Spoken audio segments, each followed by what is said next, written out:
Ito ay maglo-load tayo sa Signal. So, paano nga ba mag-load sa Signal? So, magbunod tayo dito sa non-telco. Sulat natin yung number natin. Dito maglalagay ng PIN sa number natin, sa papag-loaded natin. So, dito muna.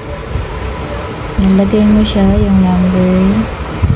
Then, type mo yung satellite. Ito na, lumabas na. Yung maraming pagpipili ang GSAT satellite to loan 299, GSAT 300 satellite 199, GSAT 200, GSAT 500 satellite code 49, merong 30 satellite 20 149. So doon tayo sa 99, good for 3 days at mayroon siyang 26 channels. Okay, bye now. Okay, then pipay na natin.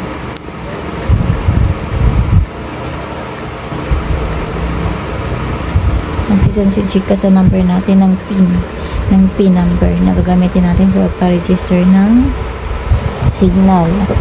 Tapos dito, pumunta Prepaid na sa account Light number. Web Load. Ayan So, yan. i-type dito mo yung Number ng mo.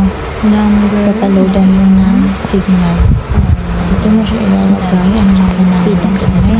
988. Gcash.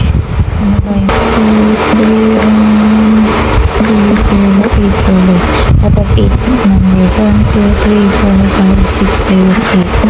Ito yung PIN, yung sinend sa atin ng Gcash kanina. Ito yung PIN. Wait. Nalagay natin dito. So, ayan na siya. And then, copy mo to. B by C with letter C 6 H